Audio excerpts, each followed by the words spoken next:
My sister announced I was adopted as a joke at dinner. The silence after my reply was worse than any fight. Before I tell you what happened at my parents' anniversary dinner, I want to know you're here with me. If you've ever been humiliated by family in front of everyone you love, if you've ever discovered that someone you trusted has been sabotaging you for years, this story is for you. My name is Connor Morgan. I'm 26 years old, and 3 months ago, my sister announced I was adopted as a joke at a family dinner. What she didn't know was that I'd already discovered the truth. And her joke was about to expose secrets that would destroy everything she'd built. Sometimes the cruelest weapon someone uses against you becomes the exact thing that sets you free. Let me tell you exactly how one sentence changed everything. My parents' 35th wedding anniversary dinner was supposed to be perfect. The restaurant overlooked Vancouver's harbor, all glass walls and white tablecloths. Extended family filled 3 tables pushed together. Aunts, uncles, cousins I barely saw anymore. Everyone dressed up, everyone smiling. My sister Vanessa stood to give a toast, looking flawless in her designer dress, her engagement ring catching the light. She talked about family and love and legacy. Then mid-speech she laughed and said it. We all know Connor's adopted, right? I mean, look at him compared to the rest of us. Mom and Dad must have found him at a thrift store. The room erupted in uncomfortable laughter. A few people gasped. My mother's face went white. My father stared at his plate. But neither of them defended me. Neither of them said a word. Vanessa kept going. I'm kidding. But seriously, you'd never know we were related. I stayed silent, smiling slightly. I'd been waiting for this moment for 3 months. Ever since I discovered the truth she'd been hiding. Finally I spoke. My voice was calm, clear. You're right, Vanessa. We're not related. At least, not in the way you think. The table went completely silent. I pulled an envelope from my jacket and held it up. Should I tell them or should you? My father demanded to know what I meant. My mother looked like she might cry. Vanessa's champagne glass froze halfway to her mouth, her face draining of color. I stayed calm. 3 months ago, I needed medical records for insurance. I asked my parents for them. They were evasive, nervous. So I ordered my own birth certificate. The original one. It showed I was adopted at age 2 after my biological mother died. My parents finally admitted it when I confronted them privately. They asked me not to make it a thing, not to tell anyone yet. They weren't ready. I agreed. I kept quiet. For them. But now, watching them sit silent while Vanessa humiliated me, I was done protecting their secrets. I found out 3 months ago that I'm adopted, I said to the room. My biological mother was a family friend who died. Mom and Dad took me in when I was 2. They asked me to keep it private. Family members looked shocked. But I kept my eyes on Vanessa. Her hands were shaking. The question is, I continued, how did Vanessa know when even I didn't know until recently? Vanessa stood abruptly, knocking over her wine glass. Red liquid spread across the white tablecloth like blood. I need air, she whispered and ran out of the restaurant. That night, after the dinner collapsed into chaos, I told my parents what I'd discovered. We sat in their living room, the same room where I'd grown up, and I showed them the private investigator's report. It was dated 5 years ago. Commissioned by someone using Vanessa's credit card. The report traced my biological family, my adoption records, everything about my past. Vanessa had known for 5 years that I was adopted. She'd never told me. Never told them. My mother cried. My father looked sick. Why would she investigate this? My mother asked. Why would she hide it from us? I had a theory. She wanted to make sure I stayed less than her. As long as I didn't know about my background, she controlled the narrative. I was the adopted charity case. She was the real daughter. My father shook his head, unwilling to believe his daughter could be so calculating. Then I showed them the rest of the report. At the bottom, under a section marked urgent, was a note about my biological father's estate. A trust fund. Instructions to contact an attorney. The note said the trust fund was substantial. Enough to change someone's life. My mother's hands trembled. Connor, did you contact the attorney? Yes, I said. 3 months ago.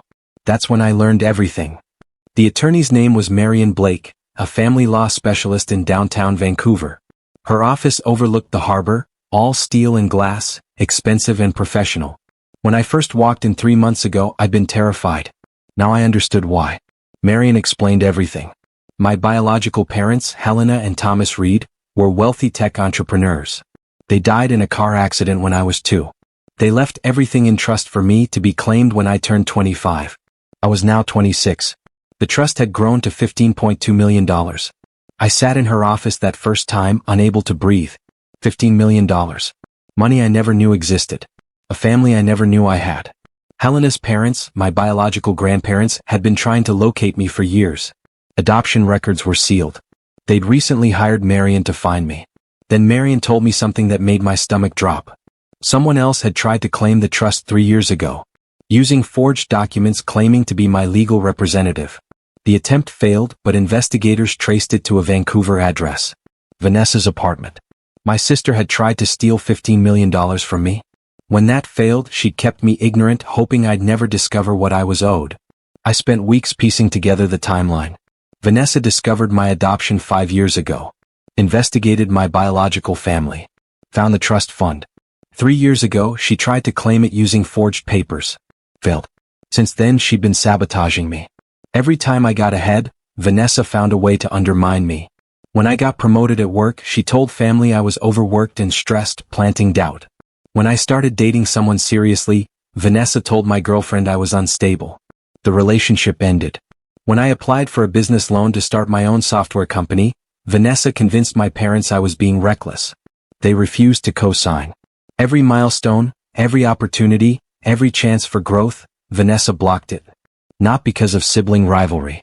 Because if I stayed small, I'd never investigate my past. I'd never discover my inheritance. My phone rang, breaking my thoughts. My mother. Crying. Connor, Vanessa just called us. She says you're lying about everything.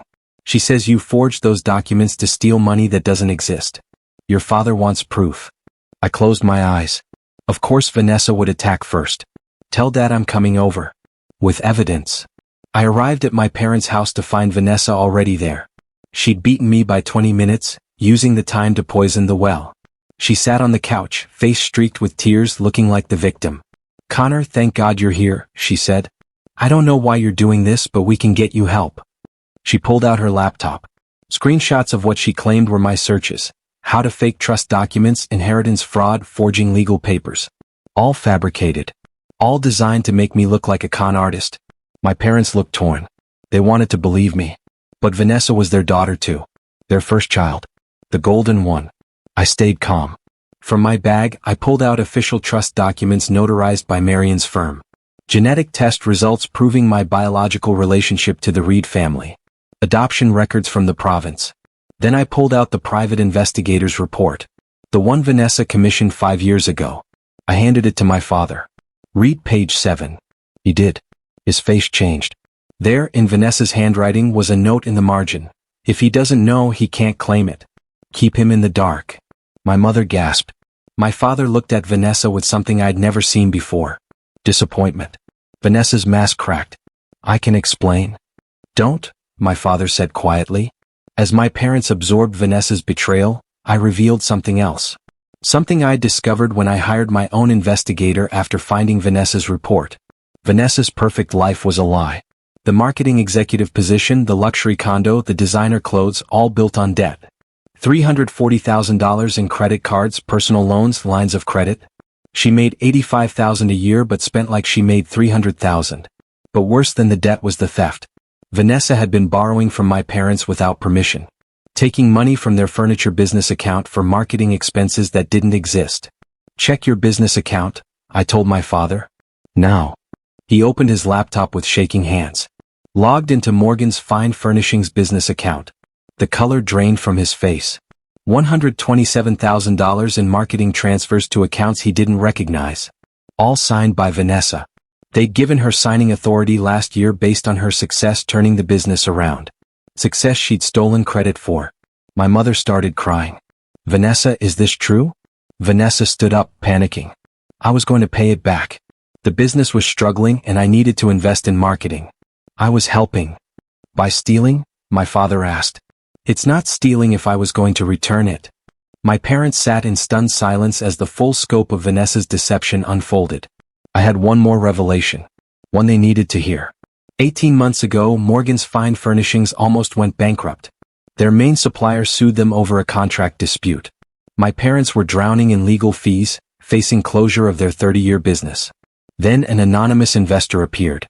Paid off the supplier. Provided cash flow to stabilize operations. Save the company. Do you remember that investor?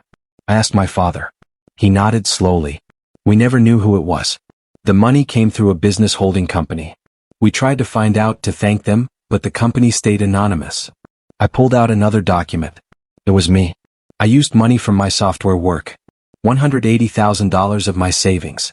I routed it through a holding company because I didn't want you to feel pitied by your adopted son. My mother covered her mouth. My father stared at me like he'd never seen me before. Then I showed them the business account timeline.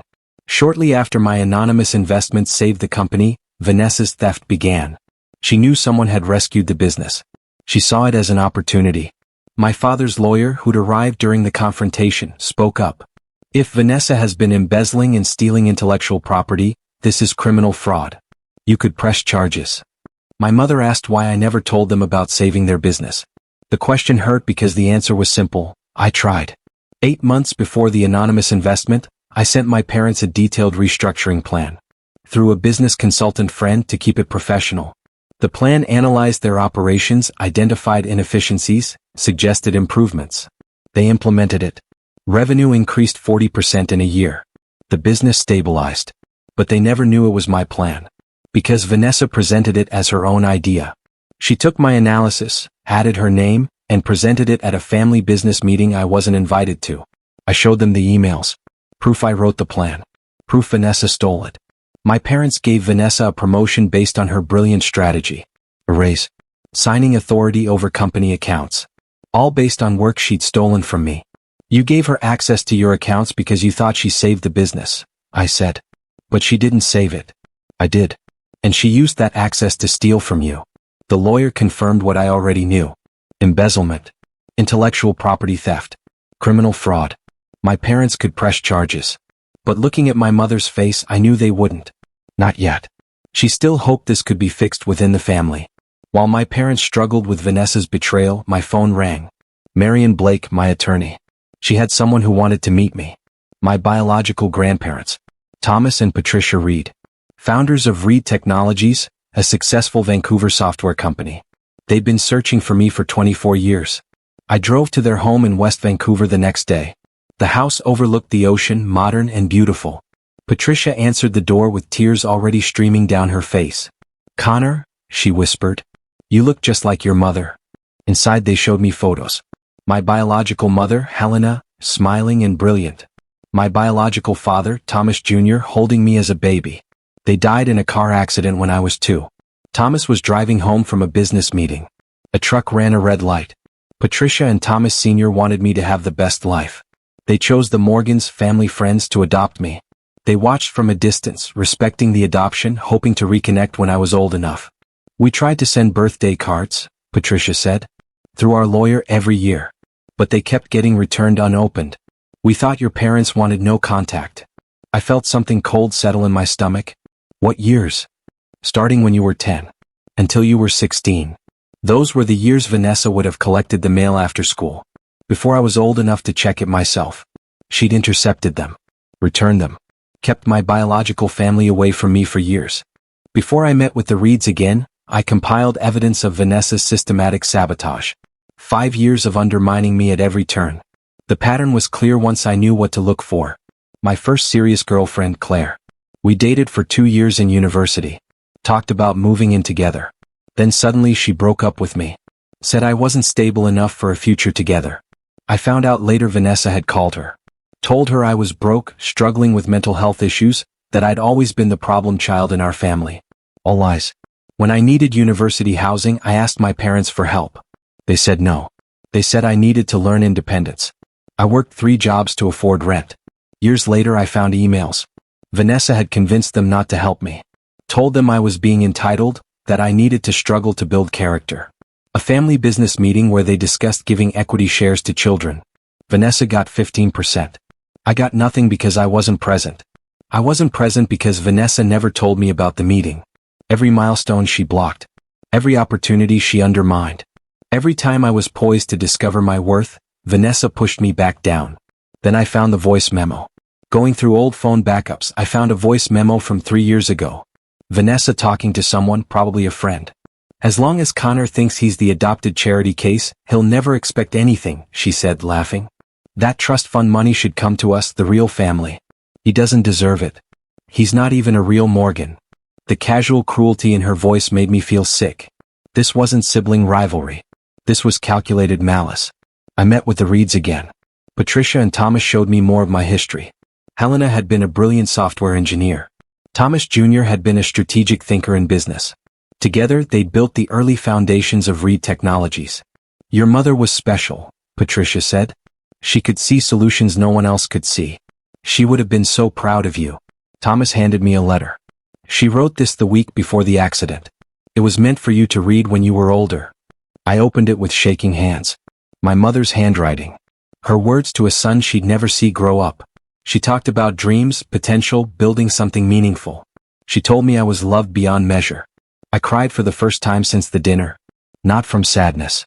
From the weight of what I'd lost and never known. Marion explained the trust fund terms. $15.2 million, earning 5% annually. But there was a condition. Helena's will required I demonstrate character, compassion, and business acumen before receiving unrestricted access. Marion had been empowered to evaluate this. She'd investigated my anonymous rescue of my parents' business, my master's degree in software engineering, my volunteer work teaching coding to underprivileged kids. You've met every requirement, Marion said. The trust is yours. But there was more. Patricia held 30% of Reed Technologies stock. She wanted to give me 10% outright. Worth approximately $8 million. If I was interested in being part of the family business. We're not trying to buy your love, Thomas said. We're trying to give you what Helena wanted you to have. A foundation. A future. A family that sees your worth. Patricia added something that made my throat tight. We hired our own investigator. To make sure you were safe and thriving. We discovered Vanessa's investigation. Her attempted fraud. Everything. We've been waiting for you to discover the truth yourself. They'd known. They'd watched Vanessa try to steal from me and said nothing. Because they trusted I was strong enough to find my own way. While I processed my biological family's revelations, my mother called. She discovered something about Vanessa that shattered her remaining faith in her daughter. Vanessa's prestigious marketing degree from University of British Columbia? Never completed. She dropped out in third year. But she'd been lying for 7 years. Her marketing executive job title? She was actually a junior coordinator. She'd inflated her title on social media and in family conversations. Her international clients? Imaginary. Her professional success? Completely fabricated. My mother found Vanessa's graduation photos posted on social media. She'd examined them closely. They were photoshopped. Poorly. Vanessa had never walked at graduation. She'd bought a fake diploma online. Her entire professional life is a lie, my mother said, crying. How did we not see this? Because Vanessa was good at lying. Because she knew how to manipulate people who loved her.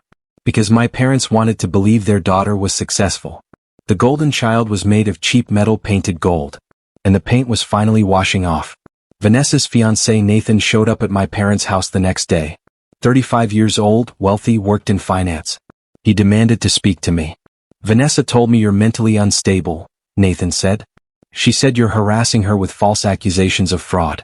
I came to tell you to back off. I showed him the evidence. Calmly. The debt records. The embezzlement documentation. The fake degree. The trust fund fraud attempt. Everything. Nathan's face changed as he read. From defensive to confused to horrified. Then he told me something I hadn't known. Vanessa had told him her family was wealthy. That she stood to inherit millions. She'd been using his credit cards to fund her lifestyle.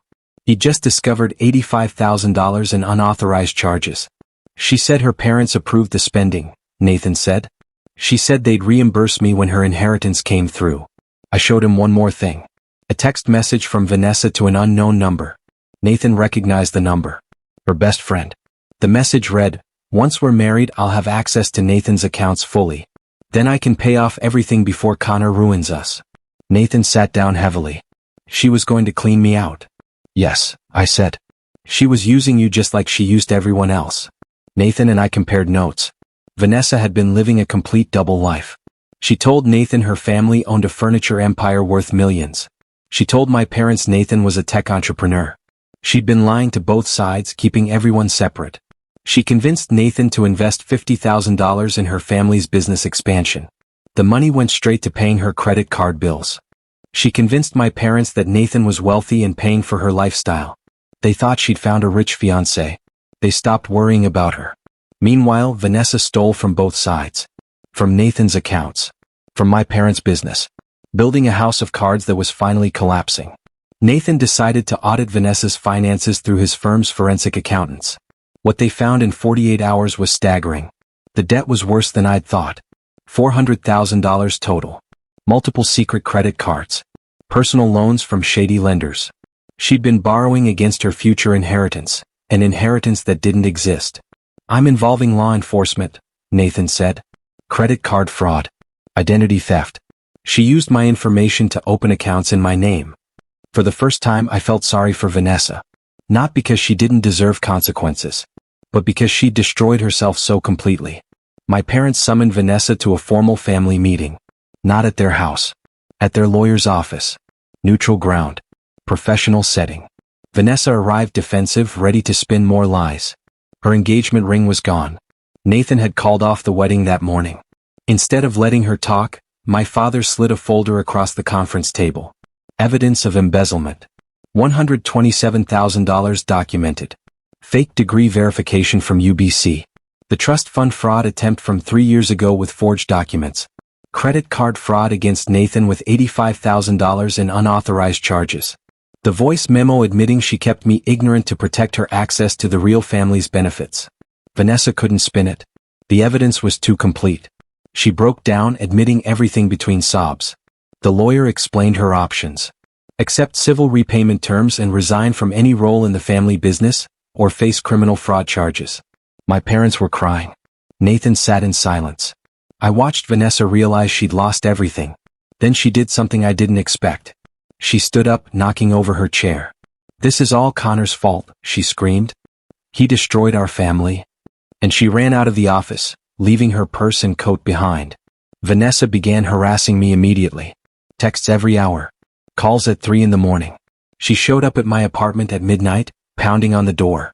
She told extended family I was stealing her inheritance. That I was manipulating everyone. That the evidence was fake. Some family believed her. The cousins who'd always seen her as the golden child. The ones who remembered me as quiet, forgettable Connor. They called my parents demanding they protect Vanessa from me. Marion advised me to file for a protection order. At the hearing we documented everything.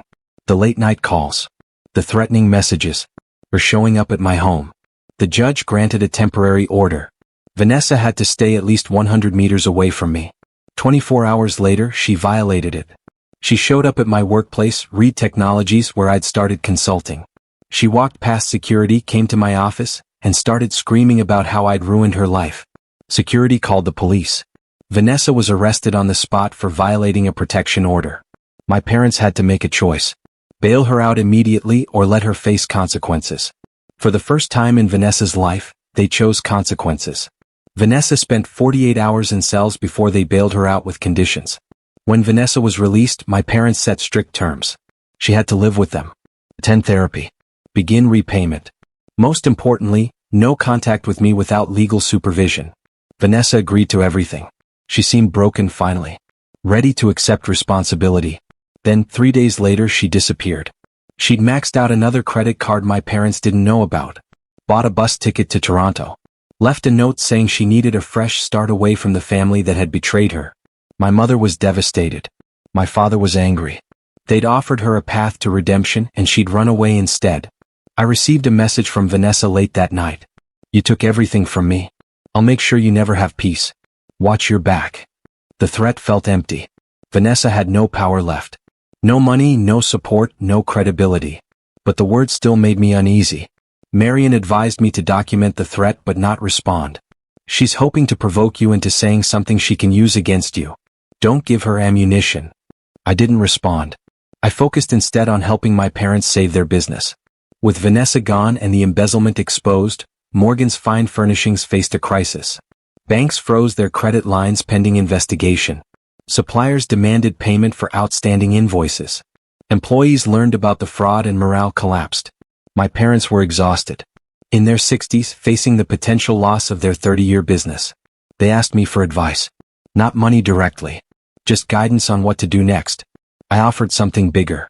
I'd acquire 50% of the business using my trust fund. Inject capital to stabilize operations. Restructure the company with a proper management team. My parents hesitated. Connor, we don't want you wasting your inheritance on our failing business. You gave me a family when I had nothing, I said. You raised me, loved me, made me who I am. This isn't waste. This is investment. In you. In us. My mother started crying. My father looked at me with something I'd never seen before. Pride. Besides, I added, I have an idea. A partnership that could transform the business into something new. I explained my plan. Reed Technologies and Morgan's Fine Furnishings would partner to develop smart furniture. Furniture with integrated technology for aging populations. It combined Morgan's craftsmanship with Reed's technical expertise. Thomas and Patricia Reed loved the partnership idea immediately. It honored both families. Combined old-world craftsmanship with cutting-edge technology. Created something meaningful. Reed Technologies invested $2 million. I added capital from my trust fund. My parents contributed their expertise and existing infrastructure. Morgan's went from failing to innovative in 90 days. We developed prototypes for chairs with health monitoring, beds that adjusted to prevent bed sores, tables with medication reminders built in. The products were elegant, functional, revolutionary. Local business press picked up the story. Family business rescued by adopted son who discovered his tech entrepreneur roots. The article went viral in Vancouver's business community. It attracted attention we hadn't wanted. Media interest, industry awards, and scrutiny of Vanessa's role in the company's previous struggles. The story mentioned the embezzlement, the fraud, Vanessa's fabricated credentials. In Toronto, where Vanessa had been working retail under false credentials, her employers saw the articles. They discovered her fraud history. She was fired immediately. Her former friends in Vancouver saw the truth. Nathan's family, prominent in Vancouver finance, publicly distanced themselves from the fraud case. Vanessa's carefully constructed image collapsed publicly. Her fake LinkedIn profile was exposed on Reddit. Her lies dissected in comment threads. 6 months after the anniversary dinner, Vanessa called me from a Toronto shelter. Her voice was small, broken. Connor, I have nowhere to go. I'm sorry for everything. Please. I flew to Toronto the next day. Met her at a coffee shop near the shelter. She looked like a different person. No designer clothes. No makeup. Just a woman who'd lost everything. She admitted everything. The jealousy that started when we were kids. How she felt threatened learning I was adopted but came from a wealthy biological family. How the trust fund felt unfair because she was the real daughter. How her lies spiraled out of control until she couldn't stop. I destroyed my entire life, she said. Nathan's gone. My parents barely speak to me. I'm working fast food. Living in a shelter. I have nothing. She asked for money. A fresh start. Help getting back on her feet. I made her a different offer. I'd pay for legitimate business courses at community college. Cover basic living expenses. But she had to complete therapy. Work a real job. Repay my parents $1,000 per month from her earnings. It would take over 10 years to repay what she'd stolen. But it was a path forward. Vanessa started crying. Why would you help me after what I did? Because staying angry at you hurts me more than it hurts you, I said. And because you're still my sister. Vanessa accepted my terms. Over the next 18 months, she slowly rebuilt her life. She completed a community college certificate in business administration. Real credentials this time verified and earned. She worked 2 jobs. Restaurant server and retail. Sent monthly payments to my parents. Attended therapy every week. She wrote a letter to extended family admitting her lies and apologizing. Not everyone accepted the apology. But some did. Nathan moved on. Married someone else. My parents forgave Vanessa but maintained boundaries. They loved her but no longer trusted her blindly. I watched her transformation with cautious hope. Redemption was possible. But it required humility Vanessa had never shown before. Then something unexpected happened. Vanessa applied for an entry-level marketing coordinator position at Reed Technologies. She sent her application through the regular hiring portal. Used her real credentials. Disclosed her fraud history honestly. I was on the hiring committee. I didn't know she'd applied until she walked into the interview room. For a moment we just looked at each other. Then Vanessa spoke. I know you have every reason to reject me. But I'm asking for a chance to prove I can do honest work. I won't let you down. I abstained from voting. Let the other committee members decide based on merit. They hired her. Not because of me. Despite me. 3 years after the anniversary dinner, both families gathered for Thanksgiving. Morgan's Fine Furnishings was thriving. 8 million in annual revenue. Featured in design magazines. Pioneer in smart furniture technology. I split my time between software architecture and helping run the family business. Maintained relationships with both my families. The Morgans who raised me. The Reeds who gave me life. Patricia and Thomas had become beloved grandparents.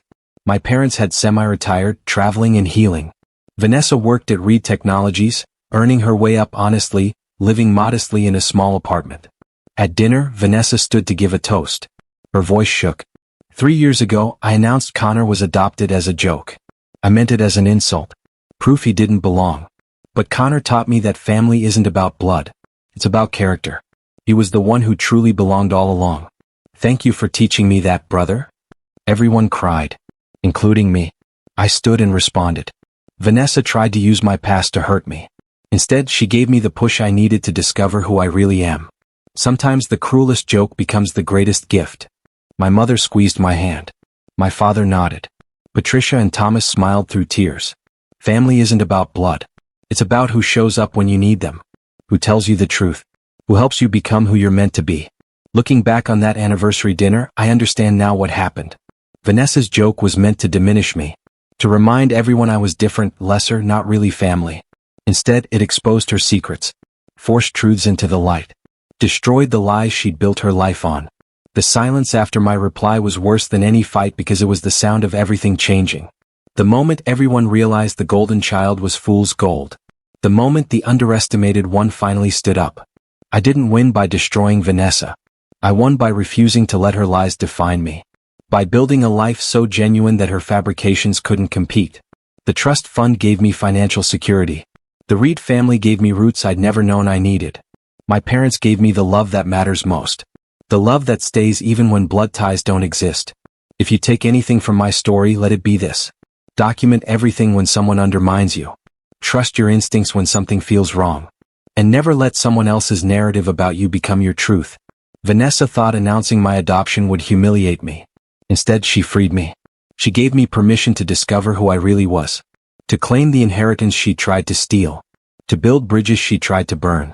Sometimes the cruelest weapon someone uses against you becomes the exact thing that sets you free. The silence after a truth spoken calmly is more powerful than any angry fight. And family, real family, is built on character, not blood. That's not revenge. That's justice. That's grace. That's how you win.